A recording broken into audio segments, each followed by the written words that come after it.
you ever participated in one of those fun icebreaker question activities where everyone takes turns sharing about their favorite ice cream, dream car, or what kind of animal they most relate to?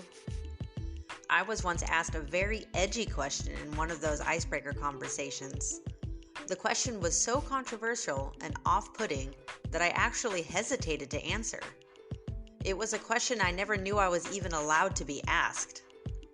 I really resisted answering the question at first, having a small audience of peers before me waiting for my daring response. I thought maybe I was taking the question a little too seriously. After all, this was just a silly icebreaker conversation, and my shyness was holding up the line. On the other hand, I couldn't imagine my audience was in any kind of hurry to give their own answers. I went for it. As I answered the very personal question, I found myself feeling more and more liberated and inspired as the words poured out of my mouth. Strangely, once I started talking, I couldn't stop. What's even more surprising is that the more I spoke, the more lit up my audience became as well. I could see them getting inspired as they began orchestrating their own answers in their minds. Sometime later, I had the opportunity to create my own icebreaker activity for a completely different event. Curious to see if my participants would react the same way I did, I threw out that controversial question.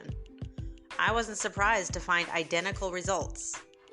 First came the shock and hesitation, and then came the inspiration and positive buzz. This might be one of the most important and complicated life lessons I've ever learned. So what was the shockingly controversial question? I'll get to that. First though, I want to focus on how we are unknowingly trained by society to put ourselves last and consider ourselves unworthy at all times. It's not stylish to hold your head up high and walk around with bounce in your step. If you walk in public looking like Mickey Mouse for seemingly no reason, you run the risk of being labeled a lunatic. We can't have that, can we?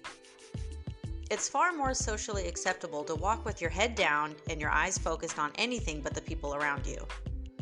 You're expected to put your hands in your pockets and look slightly bored or angry about something.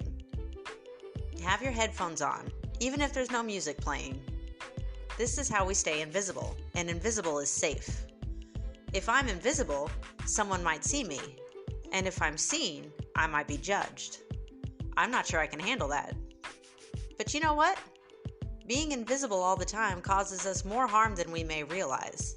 Not only is it super lonely, but you lose sight of your true self. You may not remember, but there was a time when you loved yourself.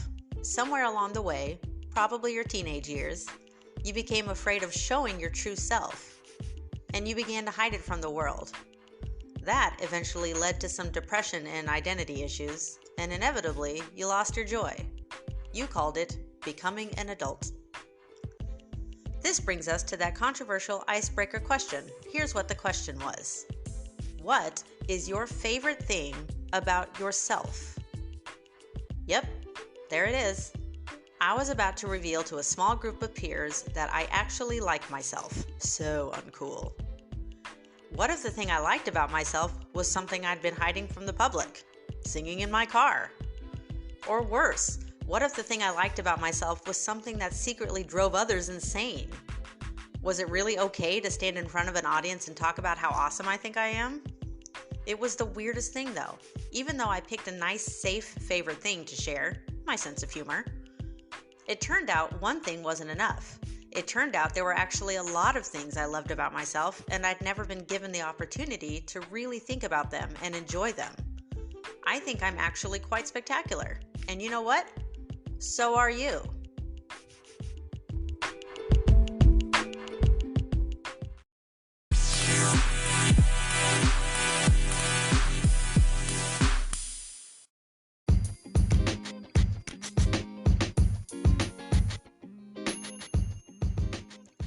The JOYkwondo exercise for this lesson is to write an essay detailing, you guessed it, the things you love about yourself. Start with an opening paragraph that plainly lists your 3 favorite things about yourself. In the following paragraphs, you'll describe why you love those things. Also, write about a time when you were able to really show those favorite things off. Really enjoy yourself in this essay. In the final paragraph, recap your main points and give some reflection on how this exercise made you feel. I dare you to share your essay with someone or even post it somewhere for the public to see. If that's too much for you, though, then at least keep the essay for yourself and read it often. Trust me, it'll do wonders for your self-esteem and your general attitude towards yourself. When you love yourself, you walk with so much more authority and confidence. When you have things you like about yourself, you'll begin to confidently show those things off more.